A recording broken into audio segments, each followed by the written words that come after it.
Hello, we're the Occupational Philosophers. Happy 2024 to you all. We're just in the midst of putting together some great new episodes with some lovely guests, all for your delight over the coming year. But in the meantime, we're going to revisit some of our earlier episodes, and especially if you're a new listener, which we know many of you are, a great chance to revisit some of those shows that we recorded way back at the beginning, back in 2021, along with some of those amazing guests. So all you need to do is stay listening, sit back, smile, and enjoy. But in the meantime, as always, stay curious, play more, have fun, make stuff, and most importantly, in 2024, get out there and date life. Why is pain so good? Why is pain so good? That makes me sound like a masochist. This is not a trick question. But we could go that way if you wanted to. You're listening to the Occupational Philosophers with Simon Banks and John Rice.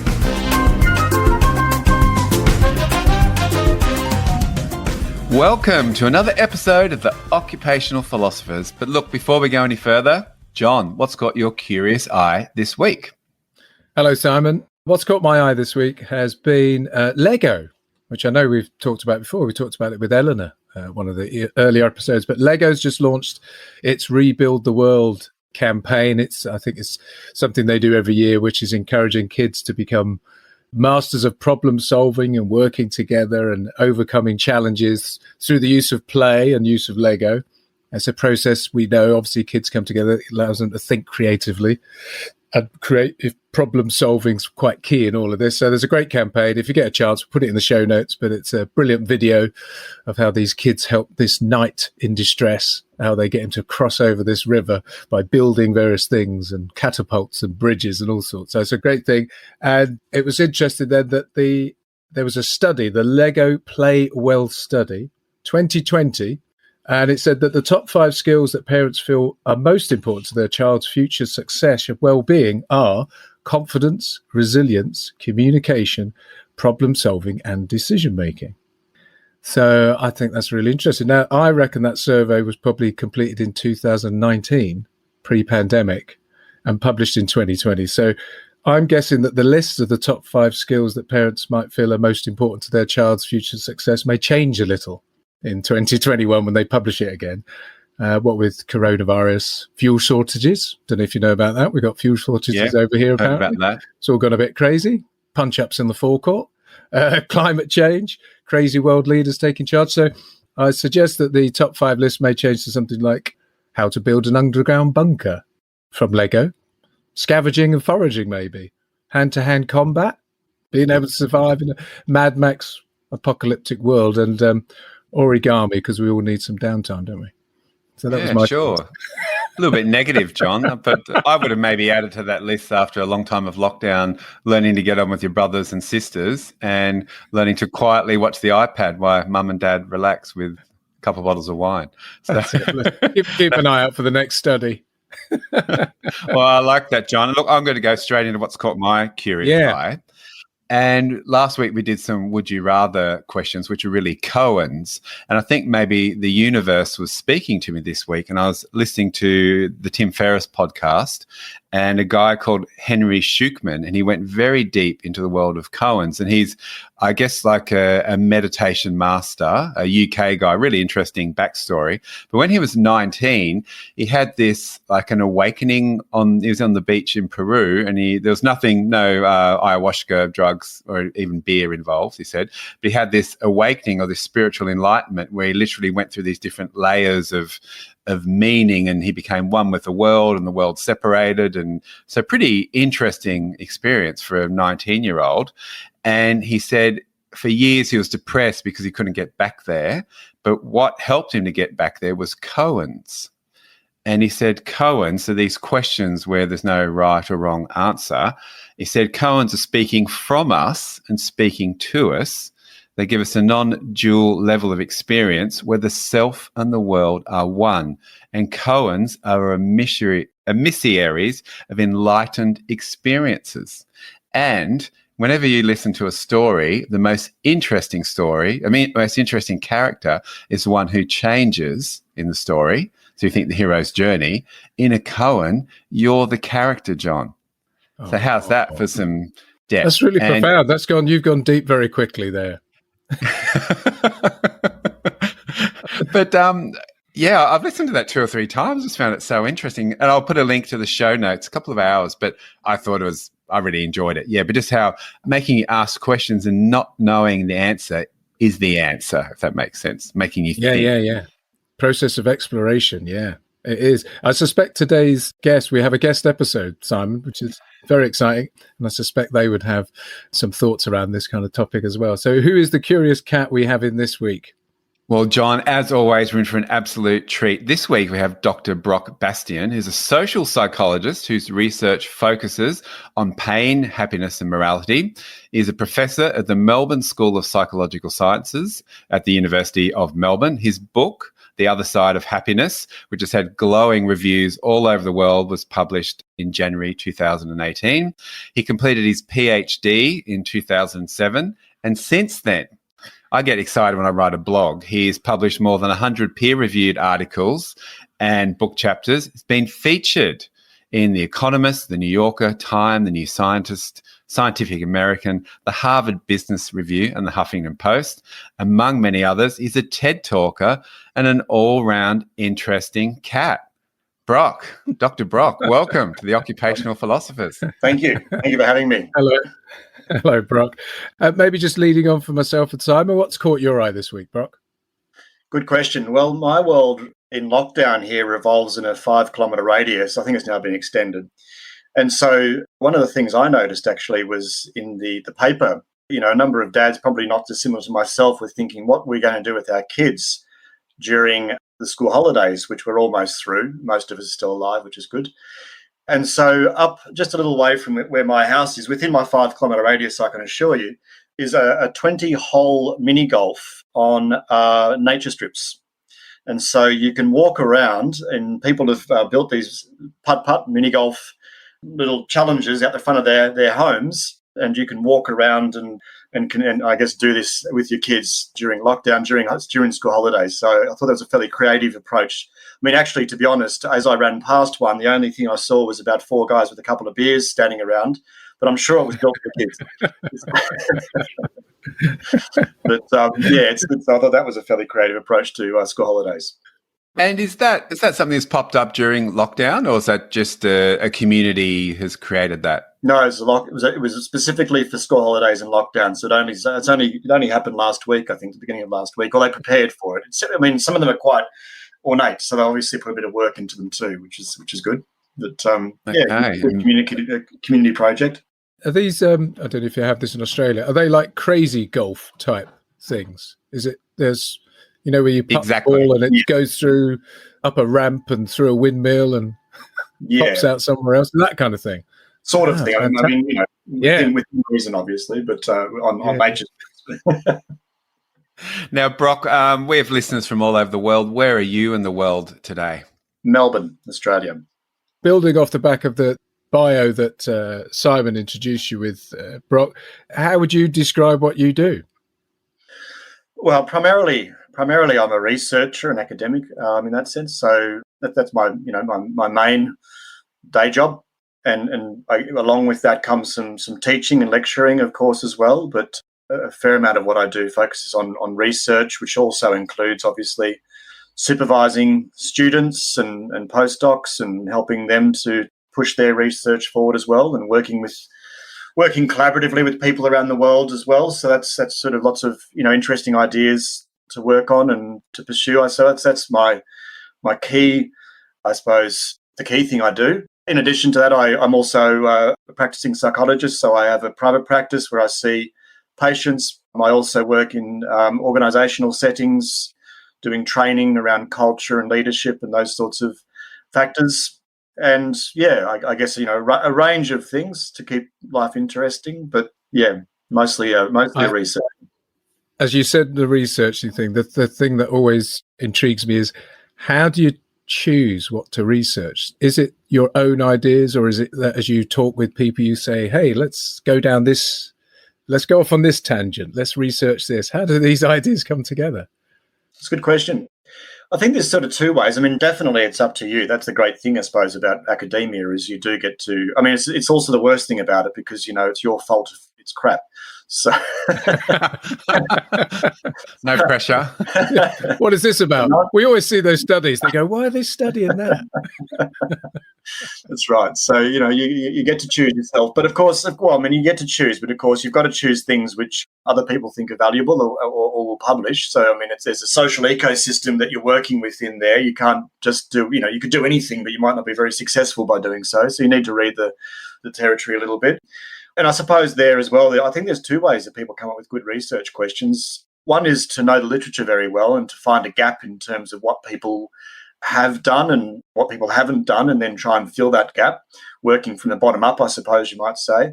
The other way, I think, is to sort of look around in the world and find interesting questions and then apply your tools to try and answer those and hope that it fills a gap in literature at some point, So I guess there's two ways. And sometimes starting with the real world problems, I certainly find is probably, for me, it works better. Now that I work a lot in the entrepreneurial world, and that's exactly what entrepreneurialism is, like finding that gap and finding a problem that exists that we need to be solved or we need more information on. It's that very same mindset. Absolutely. I mean, look, creativity is big, and you don't think of scientists as being creative, but it's a very creative world because you are finding solutions to problems. Also, of course, you need to know how to, really how to sell those solutions too, funnily enough, not only to your colleagues and to journals and to peer review, but then hopefully beyond that too. So there is an entrepreneurial part to it, absolutely. And that idea of finding a question, you said find a gap, find a question. And of course, there's a huge thing in that, isn't it? The right question. You've really got to think about how to refine and hone down to decide what's the question we wish to ask here. That must be quite a process as well. Yeah, that's right. So you might, and knowing that it's a good question as well, because there are all sorts of questions out there. But and of course that identification of a good question comes from knowing again what the contribution is going to be for answering that question and having some insight into that, which I think is you get that through experience a little bit. That's what that's probably what I do is help students to work out how to ask good questions mostly, and to see what sort of questions and the answers to which are likely to make a contribution. Yeah. So we've heard a few different things there. We've heard research, we've heard creativity, we've heard mentoring, if that's the right way to say it, or lecturing. What are your intersections? If you think there's 3 or 4 passions or things that you do and you sit in the middle of those, what might some of those intersections be? So I guess in terms of content or ideas, I work probably in 2 main areas. One is ethics or morality, understanding from a psychological perspective how people resolve or think through ethical dilemmas in the everyday world, and the blind spots that come with that. Of course, that's I think what psychologists add to that space is understanding the sorts of ways in which we might get that wrong sometimes, but also well-being and happiness, and that's another interest area of mine. And increasingly looking to bring those two together and understanding the link between living an ethical and good life and then also levels of well-being and how that might be influenced or related to that, but also continuing to explore each in its own right too. I guess the other intersection is between theory and practice. So I really like working in the sort of esoteric ivory tower type thing where you're just coming up with ideas and doing whatever you like, but also get quite bored of that if it's not having some sort of impact. So I guess that's where I guess writing a book and doing some consulting work, training work, clinical work, that all sort of translates, and I find that's very important to have that that mixture as well. Okay, it's time for a quick fire round. And look, we're always curious around someone's journey, where they've been and sort of how you've managed to find yourself where you are today. So first question, what are some of the big experiences that have formed you? And maybe like a follow-up question is, what inspired you to head down this path? Anything in particular at school or life? Or Look, it's an interesting question, one I probably find a little bit hard to answer because I'm not too sure that I see my journey as a little bit more of a kind of haphazard mixture of a range of luck and whatever else, really. I mean, in some ways, I kind of liked philosophy and then decided to do psychology because it had more applied angle to it. And then some of the questions that I get interested in, just the things you bump into along the way. So, I mean, I certainly, I think I took some time off during university when traveling, and I found that was, I think, a really good experience, a couple of years of, I guess, traveling around and experiencing the world, which I thought was very important. But I don't really, to be honest, I don't think I can really honestly weave a neat narrative around why I ended up where I am. To be honest, I think I sort of just follow my nose sometimes, and then stuff happens, and that would be the more honest. I could give you a story, which often I think people do, but I'm not sure that it would be the honest answer to your question. In research and in that area, I mean, you obviously are working with some. You mean you know, when I did my PhD, I was supervised by my supervisor, who was obviously had a very strong influence on the direction that I took, and also colleagues that I would work with and talk to around ideas. Again, I wouldn't say that there's one or the other particularly. I think it's always a range of people that I've probably, but I certainly have sought out the influences and tried to connect with as many people as possible. I think that's really important. The more that you talk to people and work out how they do what they do, I learn from other people mostly. You know, I look to people who do things and then work out or learn from them how they do it and then apply it myself. So, but yeah, really a range, I'd say, a real range of people in my life. And look, I like the fact that you said it's haphazard. I think that's really a reflection of life, isn't it? Like, I think that, my life was planned out for me. I did this and did that. And I went to a career with the same company for 40 years. That doesn't really exist anymore, or probably ever should have. Like, maybe it's a boring life. I don't know. Like, I think, you know, being open to the world and what influences you have. Luck as well, right? Yeah. There's a lot of luck.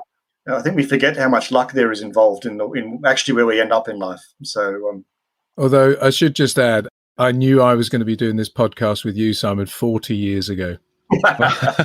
well, I'm glad, John. Aren't we lucky to? I've been working towards this moment. Now, on luck, though, this might be a question in your field. I've just read some studies and watched some shows as well, how luck is also something that people who consider themselves lucky actually have more positive experiences happen to them. And they did a show in the UK, and it was in one of the towns, and there was a butcher in the town who was always down on his luck. And he thought everything was bad and just what come around these, you know, lip hanging down all the time, and life wasn't that good. But he was a really popular guy in the town. But they set up this social experiment, and they would have all these positive opportunities that could happen for him, but he walked past them. And whereas other people, they say, would see them just because their eyes are open and they consider, life is good, where he considered life wasn't, life was tough and hard. And then at the end, they went back and showed him, here's all these opportunities you passed up over 3 or 4 days, which are staged.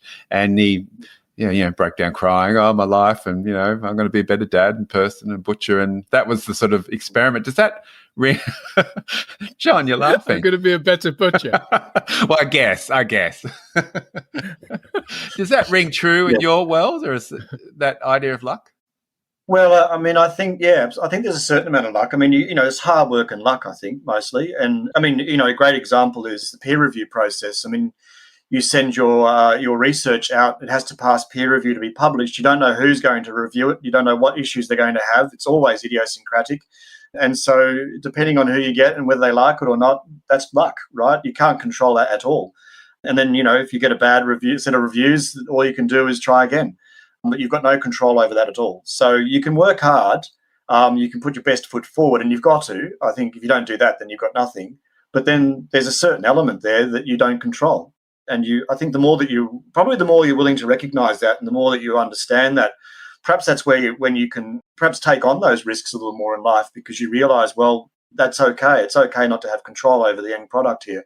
I'll do what I can do, control what I control, and leave the rest up to luck. And I guess also you don't take it so badly when things don't go well, when you fail, or when things don't work out. You realize, well, that was bad luck. And would you know who's going to peer review once it goes out, or is it hidden from you forever? You never know. Well, increasingly there is some transparency, and some people do sign their reviews, and you can request reviewers you want and request reviewers you don't want, but you don't know if the editor's going to use that list and swap it around on you. You've got no idea, really. So, I mostly don't even bother giving it. I just leave it up to the, leave it up to God. Hope there's someone nice in at their end. Yeah, so you'll be going, oh, God, it's gone to Professor Tom Smith. He hates me. This has got no chance of getting published. Well, I wouldn't know. You're constantly guessing, I would say, but you wouldn't know.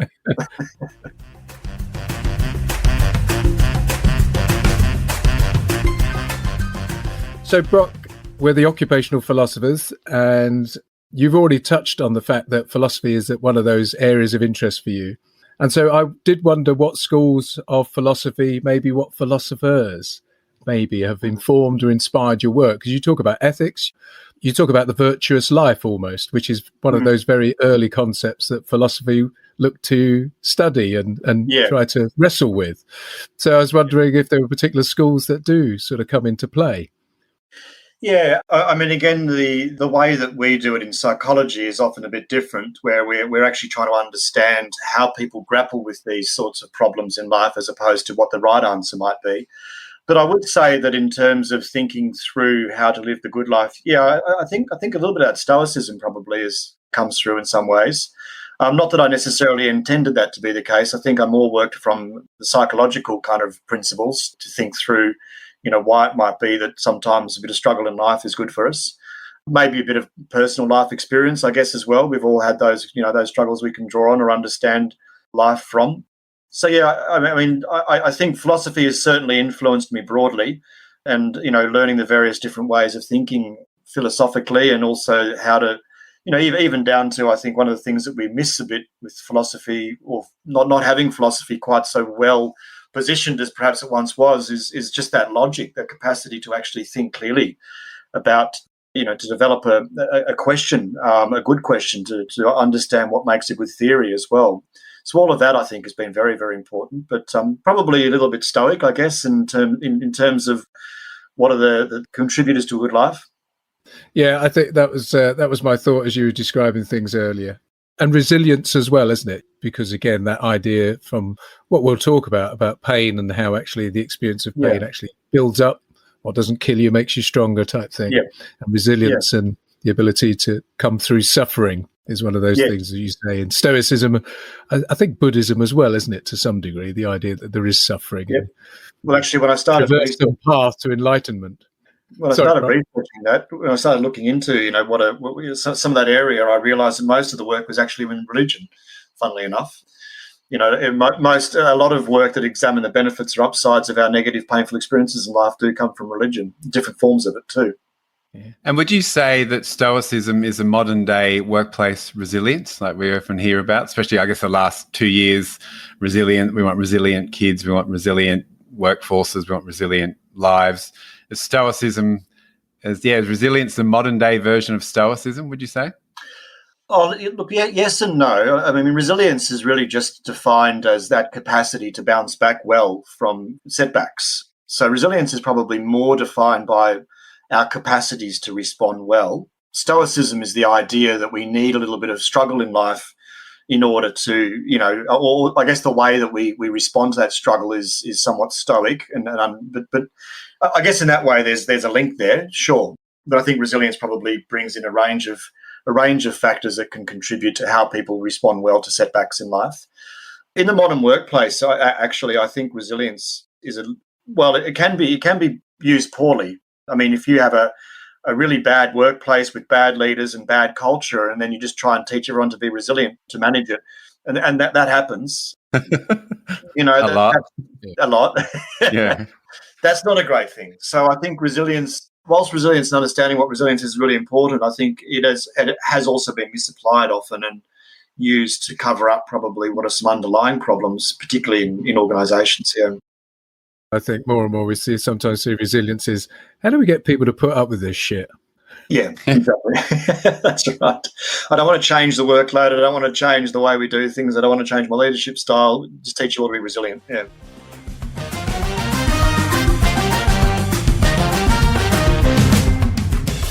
Brock, we know something of your key work around how and again, I'm going to paraphrase, but how pain is perhaps not valued as much as it should be or could be, and that it's an essential part of the human condition. It is essential as we try to sort of make our way to have moments of happiness or even longevity of happiness. But why is pain so good? Why is pain so good? That makes me sound like a masochist. This is not a trick question. But we could go that way if you wanted to.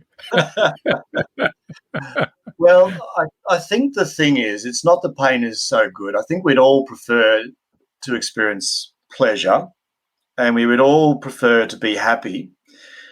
But the thing is, if you start to think about that, and you think about that state of pleasure and happiness and perhaps joy and just ever and never-ending joy and happiness and, fulfilled needs and satisfaction and happiness. And the more I say that, the more you start to go, hang on a sec, that doesn't sound like it's very good at all.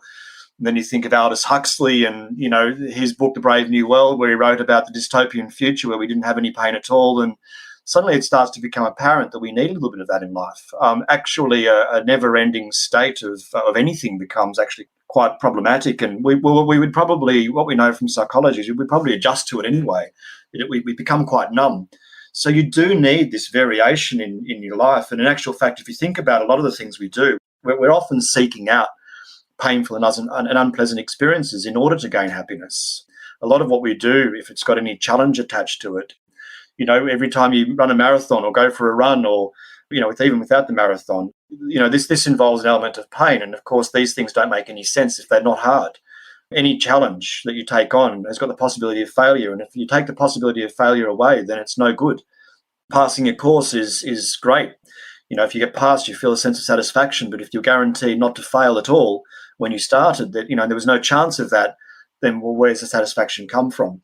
So, I think we've just forgotten that we do need that flip side, and we often do seek it out because it is what makes us happy to have some of those experiences, to dip into them, and then also to come out of them again on the other side. We know from psychology that often having some painful experiences actually releases more pleasure in life too.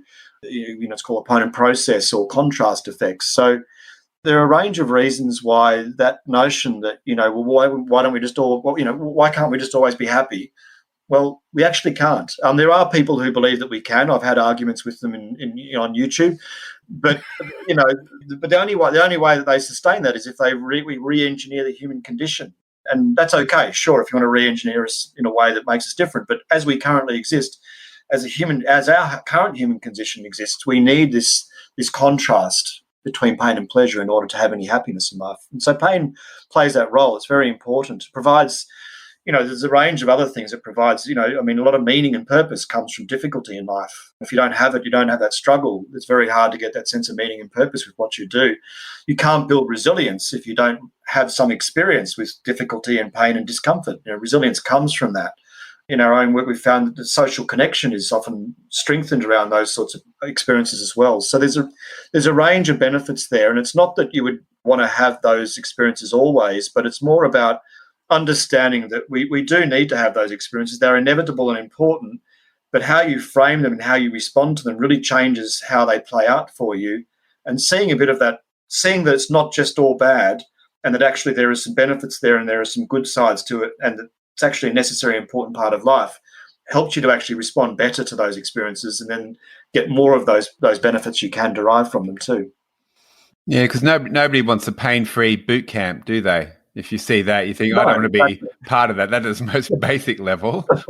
You think that's the worst boot camp ever. Yeah, how's that? Yeah, good. Yeah, feel happy. Yeah, really easy. That's true. I've just started doing one of these HIIT classes, these high intensity interval training things. And the first time I did it, I nearly puked. I thought I'm never going to get through this. But then moments afterwards, as you say, the runner's high, whatever it is, that elation kicked in to go, oh, I did that. Wow. Yeah. And I had to work bloody hard to do it.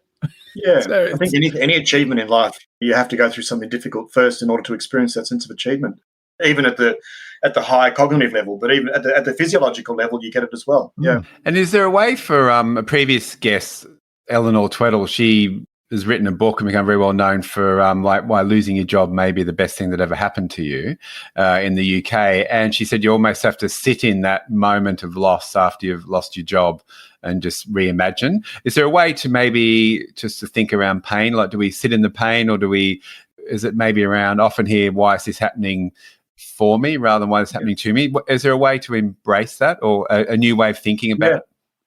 Absolutely. So one of the things that is really important if you're experiencing any kind of unpleasant or uncomfortable emotion is to actually turn around and I'm assuming it's not actually dangerous for you, is to turn around and walk into it. So these sorts of emotions, fear, anxiety, panic, they're in our brain to help us to avoid dangers in the world, and that's how we survived. We all developed big amygdalas which fired off whenever we were chased by a lion or were almost run down by a semi-trailer on the highway, and so we escape from those experiences and we survive.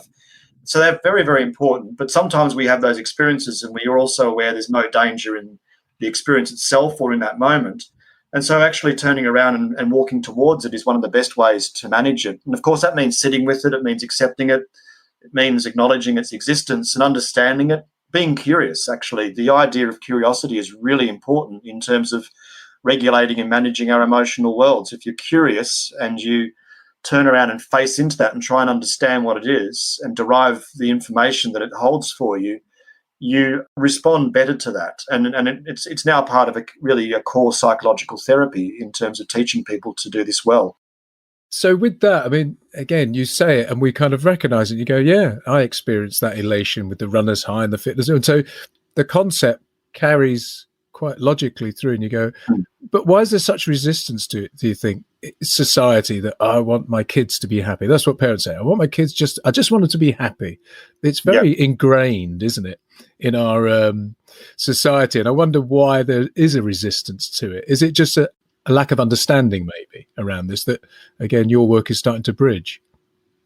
It's a good question. I mean, where does culture come from? I think there's certainly been a culture emerged where we have a set of expectations around what we should and can tolerate and what our kids should and can tolerate. Again, in the US, there was in the 1980s, there was a self-esteem movement where it was decided the most important thing we could do for children was to build their self-esteem.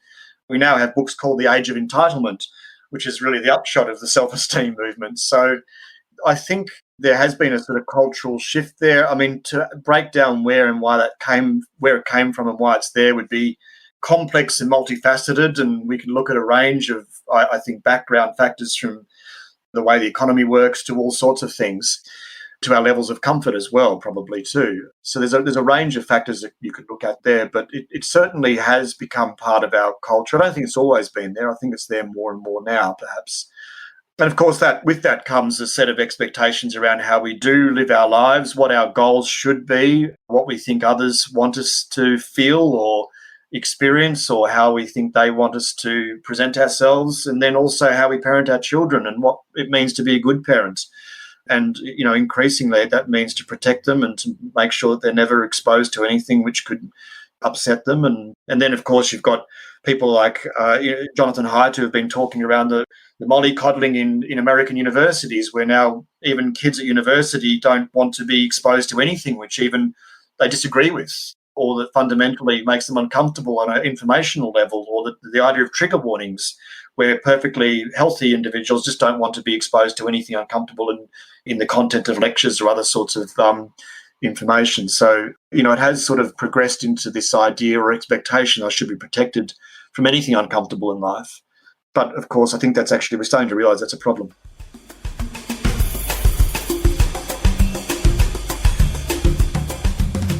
Okay, so I've got a question that sort of builds on that idea of, being uncomfortable a little. And it's in the world that I guess this podcast sits, and also where I play as well. And that's around creativity. And I read a study where you did with your colleagues, and titled Shared Adversity Increases Team Creativity Through Fostering Supportive Interaction. Now, I guess what caught my eye was that notion around adversity and creativity, and it makes perfect sense. But I guess the nice insight for me was when I work with organizations, I often try to flip it and say, let's get rid of the negativity up front, because I think, especially in Australia, we love to go, stupid idea. Yeah, nice one, idiot. We'll have a laugh. So it was a really nice, made me think around, oh, hang on, am I doing this the right way? And so do you want to talk a little bit to that study and then how that adversity would push our creativity further? Yeah, so in that study, as with quite a few of our studies, we had people in groups. We did, it's experimental behavioural work. So we had people come into the lab and we got them to do two activities. One was to eat a hot chili. These were quite hot. We made sure a lot of interesting sort of prior sampling, and the other was to do some leg squats. So two, and the control condition or the non-painful condition was to eat something which was not painful, and also to just balance on one leg or do something which was similar but not painful. So groups either went through, what is quite a painful set of activities versus a non-painful set of activities. And then we video recorded that and then rated the extent to which people, this painful activity, the experience of going through it together, how it changed the way that people related to each other. And people became a lot more open, a lot more supportive, a lot more interactive when they were going through that quite difficult experience. Again, because I think, sometimes those difficult experiences, they kind of take down the facade. It's very hard to pretend to be something that you're not when you're in pain. When things aren't going well, often it's quite a raw experience. And so that brings a lot of authenticity and humanity into that.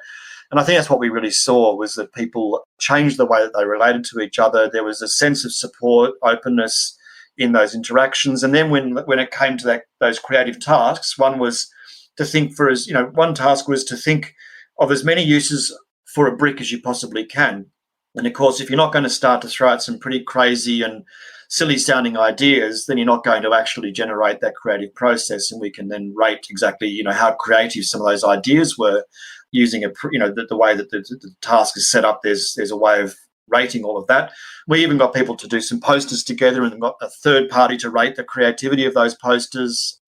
And so we certainly found that those groups that had gone through the pain process had actually, they became more creative on those indicators, and that was explained by the extent to which they became more supportive and open in the group. Almost a sense of, if you were to throw out an idea that I think is getting some popularity at the moment, almost a sense of psychological safety in those teams where they had been through that difficulty together. And again, I think it's because it does break down the pretense. When you're sweating from eating a hot chili pepper, it opens that interpersonal space up a little bit and brings people's willingness to be open and supportive to each other, and not to be critical or to expect others perhaps to come in with a particular approach. Yeah, I think it has that sort of effect. We had discussions around this before. I think it's a theme that keeps coming back about vulnerability and trust. There seems to be something in that as well. You talked about psychological safety, but that idea that as people start to be seen as vulnerable in front of each other, actually that then is a seed of trust. Yes. It almost goes the other way. You don't need to have trust and then be vulnerable. Vulnerability is what leads into that trust building. And then, as you say, safety allows people to express themselves and be creative and do their best work. Well, it's interesting. That's often exactly the way you put it there. That's often the mistake that people make in relationships, is that they want to hold back that vulnerability until they know they can trust the other person. But actually, it doesn't work that way, as you said. You've got to be a bit vulnerable first. So, I think that's a nice way of putting it. It certainly makes you vulnerable when you're in pain. And look, I might frame that way of thinking around the adversity and creativity. So embrace the adversity, because that adversity also is the creativity. So embrace the pain, but don't be painful to each other. I think that's where I go at it. It can be very confrontational, this world of, I don't agree with you, or I've said something that I've never heard of, and therefore it's wrong. So I think embrace the non-linear approach of what's happening and things not working out how you want, which is, I guess, that resilience, a little bit of stoicism, a little bit of vulnerability and trust, and therefore those human connections drive that creativity from there. Yes, absolutely. And make sure you bring a bag of chilies to the next team day. That's exactly it. It's easy to do. Just out of interest, was there a little bit of fun when you were testing them? Like you go, oh no, Jono, he's gone too far. We're definitely not going to have that one. And poor old Professor Jono's over there, with tears and steam and. Oh no, it's all students. We only put students. So I like your theory of pain. I like pain from my students. Yeah. Exactly. That's right. Well, they get credit for it, so it's fine.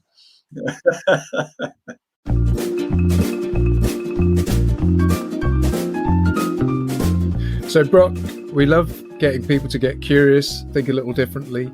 You would probably know from your work that thought experiments are a big way that philosophers and researchers try to make sense of things and explore ideas. So we have our own thought experiments here on the Occupational Philosophers. And we wanted to, today, we thought we'd share with you our own research around the topic of pain, which is obviously something very close to your work, and invite you to share your talent in recognizing the source of pain, be that physical or emotional, which both myself and Simon, as I say, have been researching, and we found out we have 5 expressions of pain, and we'd like you to identify the source. Mm-hmm. So, Okay. Right. So the first one is as follows. Ooh. So can you recognize the source of that pain, Brock?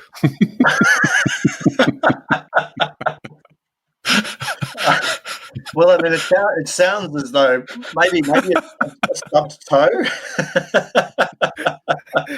It's not too far away. Yeah.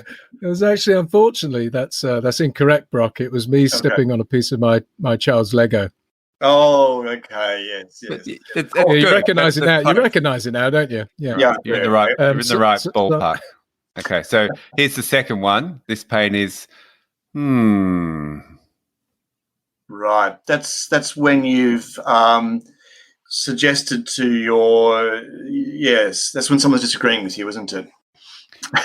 Not too far off. That is actually when, after Father's Day, you get your chocolates and your treats, you hide them in the house. You go and then open the drawer by your bed and they're gone. And the is like, all right, do I keep my cool here or do I just go ballistic and yell at the kids? So that's pretty good though. You're pretty good. All right. They're close. Yeah. Okay, next one. Oh. You've just sat on an entire Lego construction on the couch. No, that's sound. That's 17. That's further down in this. We did do that one.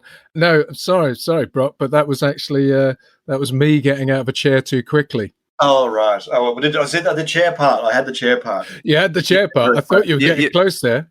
You're remarkably good at this, actually. We've had other people who've never been able to guess any of these, so you're remarkably good. All right, here's the next one. That sounds like disappointment to me, of some sort. Yeah, disappointment. I'm just going to go with disappointment. Yeah, absolutely. That's when I look in the mirror and I realise my hair is thinning. Oh, yes. That's good. Yeah, that's good. I get an update from a hairdresser each time. Little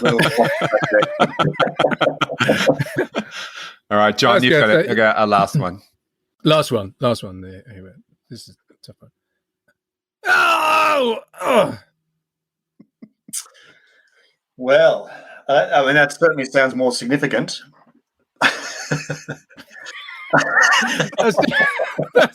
That's definitely a scientist or psychologist speaking, trying to just come around it in a peripheral way. Yes. I don't know. It is significant. You're right. I'll give you that. It is significant pain. You've forgotten to take your leg out of the car as you shut the door. Ooh, very close. No. Well, not close. Very close. Close. The level of pain, you're probably right here. Unfortunately, it's wrong. That was actually a pelican flying into my face while I was doing yoga. Of course. I mean, I can't. I mean, as you think back to it now, you go, "Oh yes, you just missed that." How did I miss that? Yeah. How did you miss it? Yeah. But car door, I did do that as well, and it was a similar sound.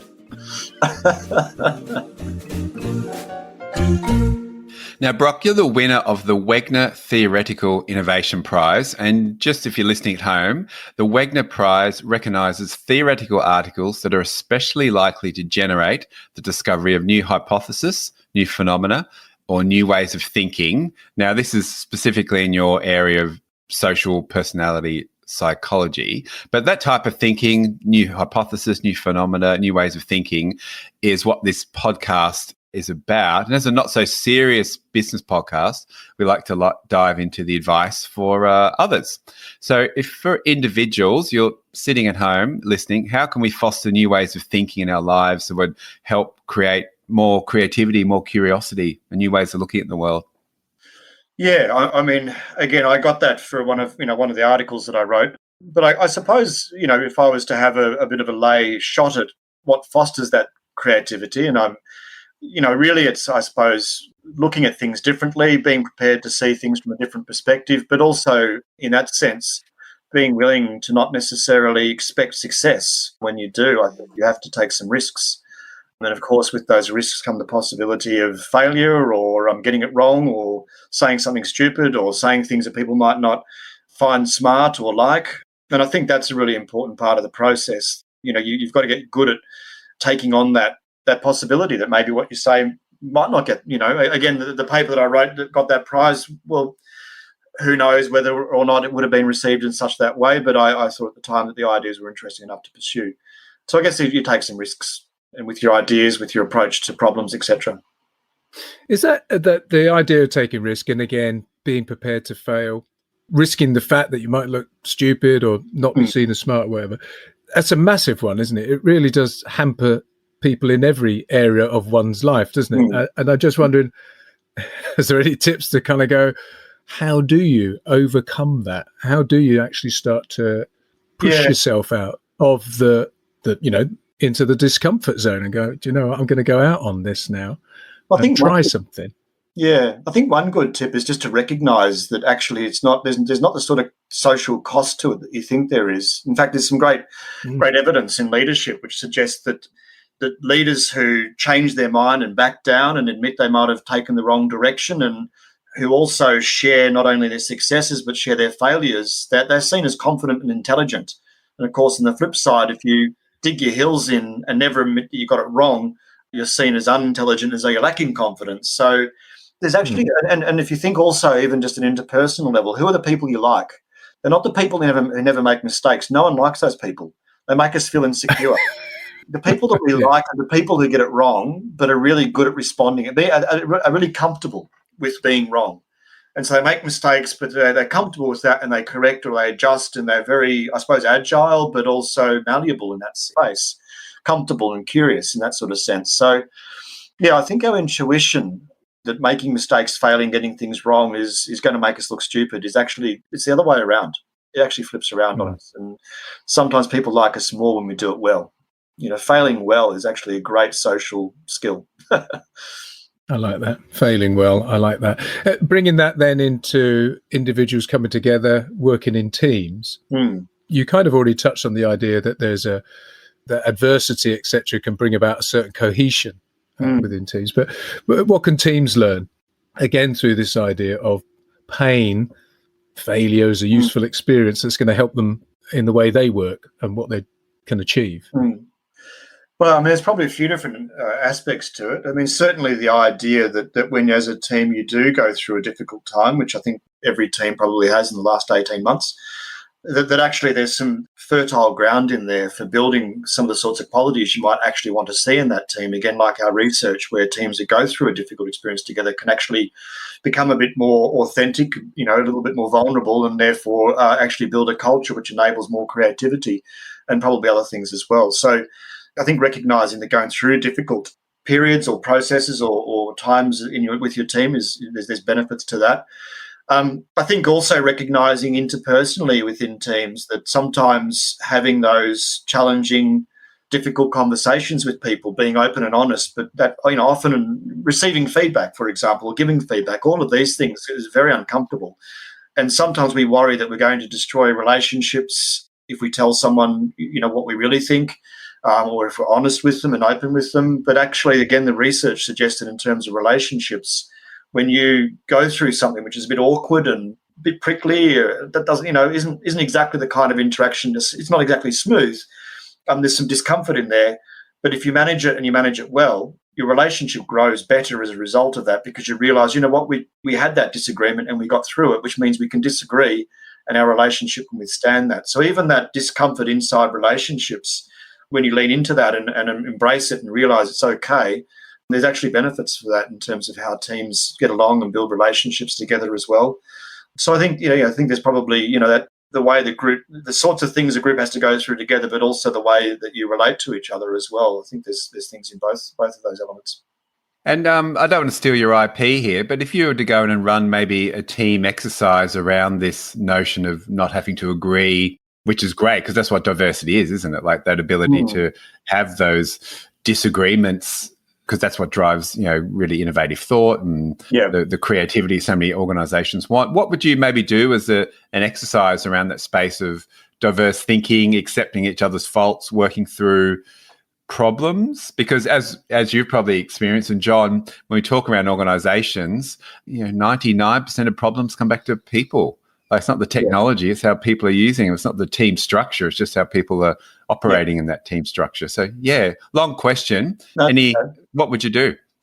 Well, I think there's probably a couple of things in there amongst other things. I mean, one of the things that I would often do is firstly to get people to see where they do get it wrong and how reliably we get it wrong. We're predictably irrational, as Dan Ariely wrote a book called that. So I think helping people to see that, none of us are actually without blind spots. So that's the first thing. I mean, if we're going to have those blind spots, then we need others sometimes to tap us on the shoulder and to show us where those might be. And of course, this may be in a creative process, but it can also be in an interpersonal, even an ethical space as well. That we need people to sometimes hold us to account to show us where we're getting things wrong, but also just the idea that we do get things wrong and therefore other people will get things wrong too. And so this idea of getting things wrong, failing, making mistakes, but understanding that that's okay and we all do it, I think firstly breaks down any presupposition that that's not acceptable or that we shouldn't, allow that kind of thing to happen. And then I suppose a lot of it has got to do with the way we communicate around that. And again, knowing how to communicate well, probably one of the key things that I would touch on quite frequently is this notion of assertiveness. We're often not very good at being assertive. And if you want to have a difficult conversation with someone or raise a complex issue or say something that needs to be said, address something which is uncomfortable, then you need to know how to say it well. And often rather than saying it well or being assertive, we might instead be passive and not say it because we're worried about creating the conflict, or we might be a bit aggressive because we fear the response that we might get from that person. We might be told no, or sorry, I don't like what you've just said. And again, that trying to control that outcome often becomes, can come through in a bit of an aggressive approach. And so a really assertive approach is actually at the core about being vulnerable. It's about saying what you want, saying what you feel, saying what you need, being able to be open in that sort of way, putting on a table. I often use a table as an example, and then stepping back and giving the other person a lot of space to step into that conversation with you, to look at what you've said, and also the opportunity to disagree with you, and you give every indication to that person that you're okay, you're comfortable with them disagreeing with you. Of course, that can be uncomfortable. No one likes to be disagreed with, told no. It feels like rejection. We're very sensitive to rejection as humans. But managing that and recognising that bit of vulnerability is very, very important, the way we communicate around these sort of complex, difficult, sometimes uncomfortable issues is really important, I think, for being able to deal with the sorts of issues teams need to deal with across a range of fronts. Now, you touched on this before with leaders, and I often think leaders are on a bit of a double-edged sword because you're wanting to create a really positive environment to work in, but we also know that, pain is part of an organizational condition. All organizations go through pain at some stage, or I imagine most do. So if you want to be on the best place to work list in the UK or Australia, how should leaders think about pain? Yeah, it's a good question. I mean, I think the worst thing that you can do as a leader is end up in an environment which you might refer to as toxic positivity, or this idea that, you're trying to encourage people to always be happy, perhaps because you think that if they weren't to be happy, or that having any of that negative emotionality at work is somehow dangerous. It's a can of worms that you don't really, perhaps you don't even know what to do with it. You don't know how to lean into it and sit with it as a leader. And so you try and avoid it at all costs. And of course, that means that nobody can be authentic and vulnerable or bring their real selves to work. Of course, you don't want everyone being vulnerable all the time, but appropriately vulnerable is good. And so as a leader, I think, you need to know how to acknowledge and sometimes call out that sacred cow and acknowledge this is a bit crap. Actually, you know what? This is a really hard time, and I'm willing to acknowledge that, and let's all just take that as it is. Let's not try and pretend this is anything it's not. Let's not try and drum up the hype to make it look like it's a good thing, putting lipstick on a pig, so to speak. You know, it is what it is. And I think that's really important as a leader, to be able to just provide people with that sense that, you know, you're a realist and you don't expect them not to be. And you're also comfortable with them expressing their concerns, their discontent, what's hard for them, and allowing that to be there. But in a sense, in a way, having those tools that allow you to know how to do that well, how to lead and also manage people through those sorts of interactions and through those sorts of experiences. I think often we don't really have those skills. And it is about understanding that people will have these experiences at work. Pretending they don't there's no point to that. And then how do you support them and be open with them about the fact that this is the way it is, and try and, of course, find solutions. It's not like you're just going to say, well, it sucks, so, you know, suck it up. You do need to find those solutions and help other people too as well. But it means starting with the acknowledgement of what things really, you know, what it's really like. And if you're a leader wanting to be, often I read so much about the importance of curiosity, and something we speak non-stop about. I know very much goes into your work as well, about being highly curious. How can a leader, what can they put into their lives to be a little bit more curious? Like, how can they drive that notion of curiosity from someone who is highly curious just by the nature of the work that you do? Well, I think the first thing that you need to do is recognise that it's not about demonstrating your knowledge in a particular domain, or always coming along to perhaps find evidence that, you know, for the way you've started to do something, or the ideas you've set out, to look for confirmation that, you know, for those, but rather to actually step in. I mean, a curious mindset is about firstly trying to see what it's really like, to accept and to explore where things are really, but also to, I suppose, explore our own responses to that and be open to those too. So I think, you know, a curious approach is really a scientific approach, actually. It's about testing hypotheses. It's about exploring and understanding. And often we think that as leaders we've got to come in with the answers. And I think recognising that that's probably not the right thing to do often. And coming in with the questions, coming with those sort of open questions as a leader, and letting people have a contribution to that as well. That can feel threatening because, again, you feel like they might think, I don't know what I'm doing. But actually letting people contribute to that is really important. It chimes again with something, again, a theme that we've come back to, but that curiosity perhaps married with humility to some degree. Yes. The scientific method requires you to go, I'm probably wrong, or I want this to be overturned and improved upon. I want it to evolve, so I'm ready to surrender my own idea or position for the greater good. Yes, Well, I mean, there's an idea getting around called confident humility, which is a good one too. It's the idea that I'm confident in my ability to do this role, but I'm humble enough to know that I don't always have the tools or the answers. And if, you know, of course, that allows that malleability. It allows that response to, and allows the agility as well to move as you get the evidence on the ground. Okay, it's time for another thought experiment. And I was reading your article, Are You Wary of Human-Animal Hybrids? It's probably just your own moral superiority. And it was really fascinating, I think, and I'm paraphrasing around if we grow human organs in pigs and different things. So around the morals and ethics and how people feel a bit about that. So it just got me thinking. So we've got a thought experiment called Defend, Live, Party. And we've come up with some own hybrids of our own. Right. And we want you to choose which one would you have to defend your home, live with in a small cabin in the woods for a weekend, and go out for a big night on the tiles with. Okay. So we'll start off with, which would you rather defend your home? Would it be a woofaroo or an octofox?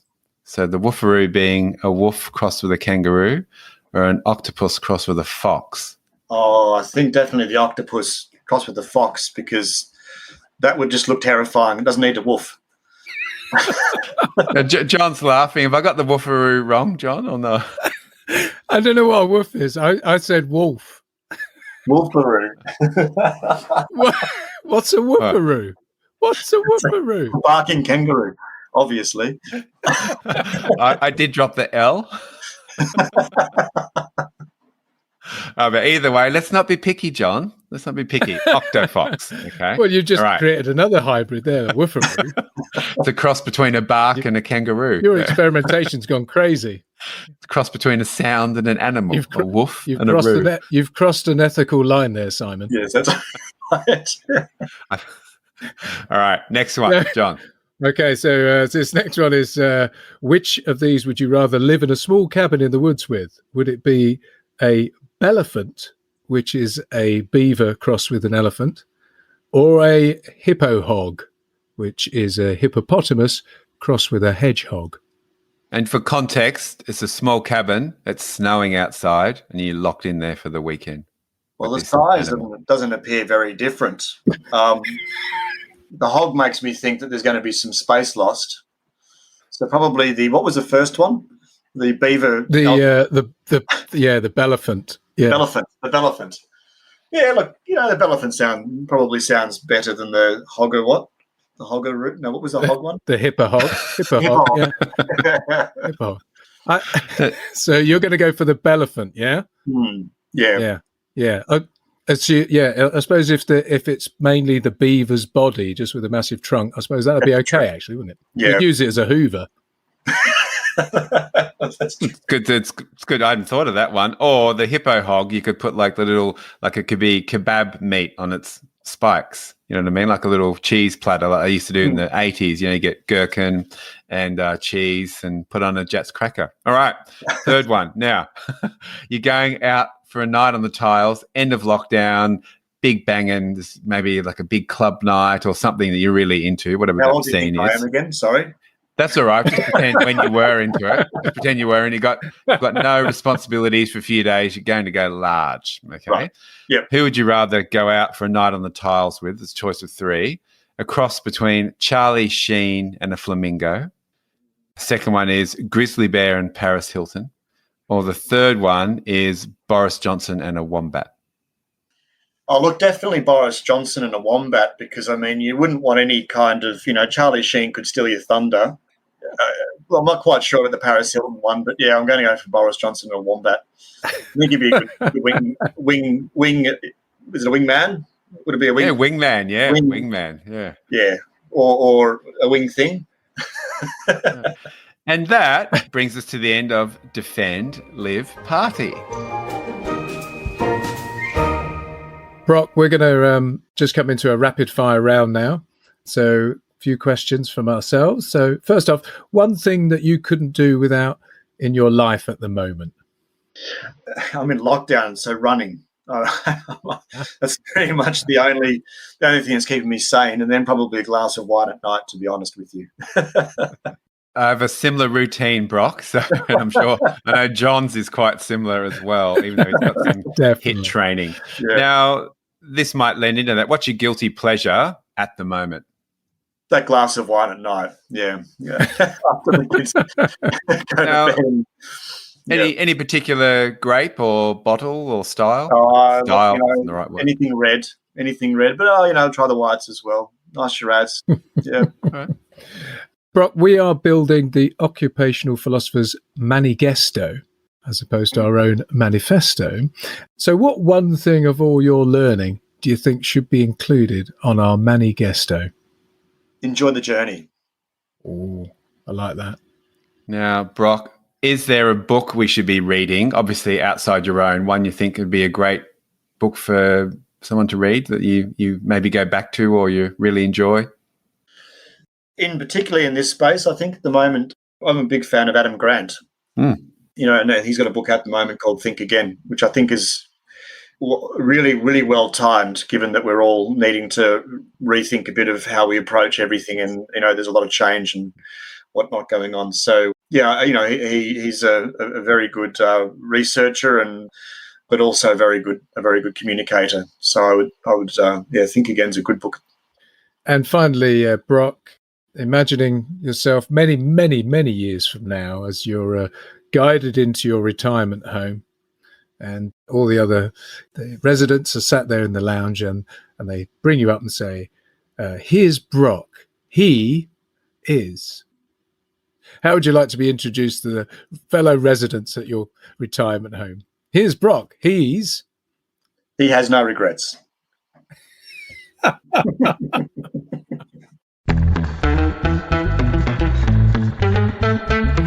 So, Brock, what are you up to next? What's exciting about the next 12 months? Well, I mean, the research machine keeps trundling along, and we keep coming up with new and interesting ideas there, but also in translating that, working, with some new programs that we're rolling out in workshops for organisations, actually called Rethink. So I think that's going to be very exciting to see how to help people to lean into challenge and change and to lead through that as well. And working on a couple of side projects, a wellbeing tool for founders. That's a little bit of a new one that I'm working on too. So a few different things to keep life interesting and a range of different interests. Yeah. For entrepreneurs or sort of like startup founders. Yeah. That's right. Yeah. Okay. Called Funwell. So it's we're looking to build a place where founders can get together and actually share a little bit of their well-being journey and a little bit of that vulnerability, to be supported. Again, it's a very lonely position to be in as a founder, often a startup, early in this phase, and to have that sort of that community around you where you can, I guess, not only look for some tips around your business, but also around share a few stories, a few war stories, so to speak. That's our aim there. Yeah. Are there any questions bubbling up, Brock, that are going to sort of be the source of your next piece of research? I'm really interested, actually, in the process at the moment. I'm interested in the process of how we deal with moral and ethical issues at a societal level, and this notion that actually a lot of things are getting moralised and a lot of things are viewed through an ethical lens, and this is creating things like the cancel culture, political and social divides. And so understanding that a little bit more, I think also understanding how to get people to change behaviour on ethical grounds is quite interesting. It's also very tricky. People can go different ways with that and you can easily get it wrong. So I think understanding how to apply good ethical thinking in the real world and also to understand the consequences of getting that wrong for societies and communities is really important too. So that's a broad brush, of perhaps some directions in the research side of things. Yeah. Yeah, just make sure that Professor Tom Smith doesn't peer review it because he doesn't like you. Tell you what. And if you're a student, beware of the chili experiment. So look, where can our listeners connect with you, find you, buy you a virtual drink? Where should we check you out, so to speak? Sure, I'm on LinkedIn. There's a website with my name, Brock Bastian. Yeah, probably those two places to start with.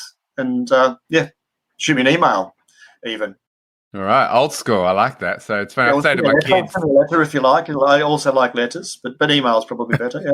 But I mean, email is old school. I say to my kids, "Can you email me that?" And they go, "What? Like, what do you mean? Like, they don't they don't use email at all." But look, this is true. Brock, it's been an absolute pleasure to have you on the show, and I'm always absolutely inspired by every guest, and it's absolutely doubly so today. So thank you so much for your energy, your time, and your smile and your great sense of humour as well, and joining us on the Occupational Philosophers. Yeah, echo that, Brock. Thanks very much. Yeah, and great hair as well. Yeah. Oh, well, it's been a while. You got some fantastic lockdown hair going off there. Yeah, but no, Brock, absolutely fantastic. Could have gone for a lot longer. Maybe if this show has some longevity, maybe we could get you back at some point and talk about your latest research or your latest book. It'd be an absolute pleasure. Sounds good. Thanks, Simon. Thanks, John. Appreciate it.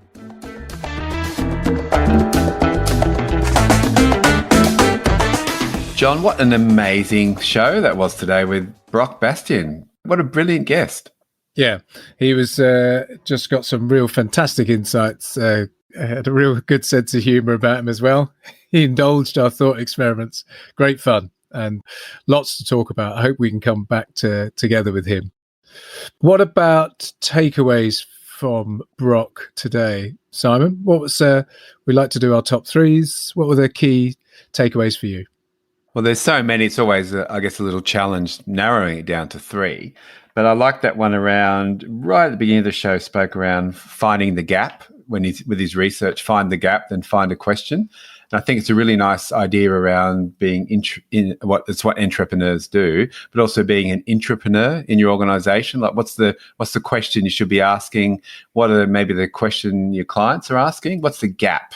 And that's a really nice way to push your creative effort as well into that space. On an interpersonal level, I like this notion of we love people who get it wrong. Like, we get anxious around people who are perfect. So if you're trying no one ever gets anxious around me. No. That's why I got so many friends. But that idea of maybe if you're trying to project this image of Mr. or Mrs. Perfect in your organization, I know the answer to everything, I never fail, which we often hear about. A leader might sort of think that's part of their role. How's that making the people around you feel? And so maybe it's good to have some of that, or not maybe, it's good to have some of that vulnerability, and just the importance of having a diverse team, disagreeing with each other, being open, challenging each other, so we can have our blind spots seen, because we all have blind spots no matter who we are. Yeah. What about you, John? I think the ones you said about people turning up and not being perfect and how that's useful. That went to the idea of confident humility for me, which is leaders who are confident about what they know and what they are skilled at the same time are humble enough to recognize they might not have all the answers. And so that allows them to be very open to ideas, to evolution, to perspectives and different ways of thinking. And I've seen that before, that humility coupled with curiosity is very, very powerful. So that was really good way that he described that. He also then mentioned the toxic positivity that sometimes organizations can find themselves sort of creating, where it's a bit happy clappy, everything's okay, and hey, what are you so miserable for? We're brilliant. And they paint a message which is inauthentic, and so people then can't be authentic, they can't express themselves, and of course that then, as we know, in that kind of environment, you don't get people doing their best work, you don't get them thinking creatively, they don't feel safe to express themselves, so a lot of things are lost. And then finally, in the rapid fire, he just said his manifesto quote was "enjoy the journey," which I thought was a lovely, gentle, sanguine kind of call to arms.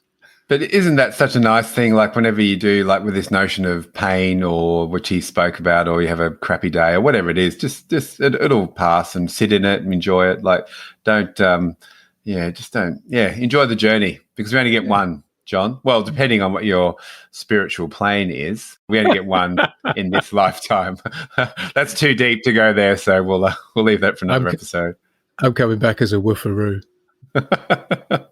With an L.